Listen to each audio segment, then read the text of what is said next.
Good morning. My name is Joe Marino.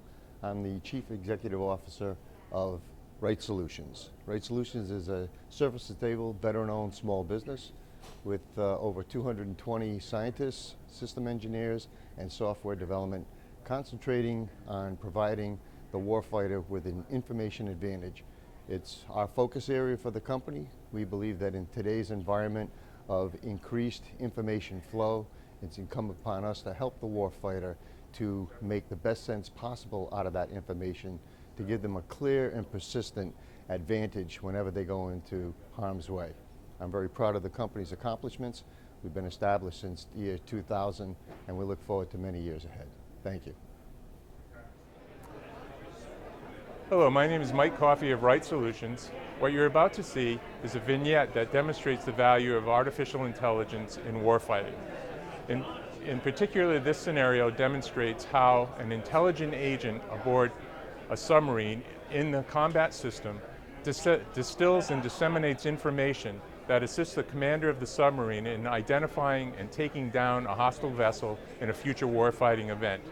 There's a great deal of ambiguity that the commander must recognize and then synthesize in his command decision making, but the intelligent agent removes the cloud of war and removes the ambiguity from the fighting, and thus becomes an assistant to the commander in determining the right course of action.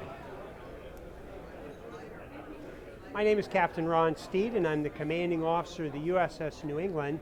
I'm here to brief you on a recent mission that the New England did in the South Pacific last May in 2026, so not very long ago.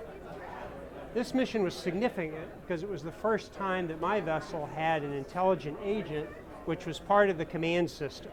This provided me information from all the various sensors that I used external to the ship, as well as access to some national sensors that we'd never had access before. I would not have been able to do this mission without that intelligent agent as a part of the team. So New England's mission was to find this vessel over here. It's called the Iron Fist. And Iron Fist was believed to be carrying military supplies from the country of North Sudan down past the island of Scythia and through the Straits of Malacca over to a rebel port in the Arabian Gulf. Our mission was to find and identify that vessel and then to attach a sensor to it. New England was positioned south of the island of Scythia. Scythia is pretty important because it represents a place where the merchant transit lanes are split. And so we deployed from this area 2 UUVs, one into a western search area and one in an eastern search area. And actually using a 2 UUV strategy increased our chances of finding the vessel by 30%, according to the intelligent agent. So these UUVs were connected to us by a pre-staged fiber optic modem called Cluster Joe. And that modem was set in this location about 2 years ago, so we just picked up on it naturally. At 0200 on May 16th, in the morning, we got an alert from our intelligent agent that it had located a candidate for the Iron Fist in the western search area. So the UUV goes into a pre-proclaimed search mode to collect both acoustic and fine hull measurement data. And while it was doing that, 20 minutes later, we got a second alert in the western search area of another vessel that met at least a significant part of that acoustic match. So I was faced with, as a commanding officer, 2 possible candidates for this vessel. That was important to me because I had only one airborne drone to be able to use to attach the sensor. So it was important to get the right vessel with this one asset I had, and I didn't think the asset could be used on both. So after a while, the intelligent agent was receiving the information and sending me acoustic data and fine hull measurement data. Here you can see some of the acoustic data, and that the western contact looks a lot more dense and cohesive than the eastern data. This is some of the fine hull measurement response we got, and also a plot of the 2 vessels and their displacement. All 3 of those indicated to me that the western contact was more likely. Another alert we got from the intelligent agent was the possibility of deception. This vessel was reporting itself as the Maersk Wave. It turns out that there is only one of those vessels registered in the world, but that there are 2 of them underway at this point, one off of Liverpool, England. That to me indicated that there was some deception at work and really helped me to focus that the Western contact was the most likely one. Given that abundance of information, I decided to launch the UAV against the Western target.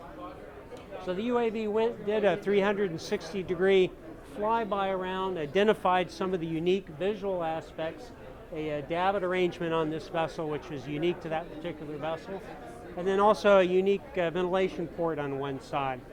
I might have been able to see these with my periscope, but my crew would have had to take significantly more risk in order to do that. So having a UAV present to do that piece of the mission helped reduce our operational risk. Having positively identified this as the target vessel, then we sent the UAV in, it placed the sensor on the back of the vessel, actuated it, and broke away. From that point, my mission was complete. 24 hours later, Special Forces boarded this vessel as they were making the approach to Singapore and found, in fact, they were carrying military supplies and components for chemical weapons. That's something we didn't expect, and there were 12 North Sujini military advisors embarked on the vessel as well. That was a complete victory. All of this made possible by the intelligent agent we had.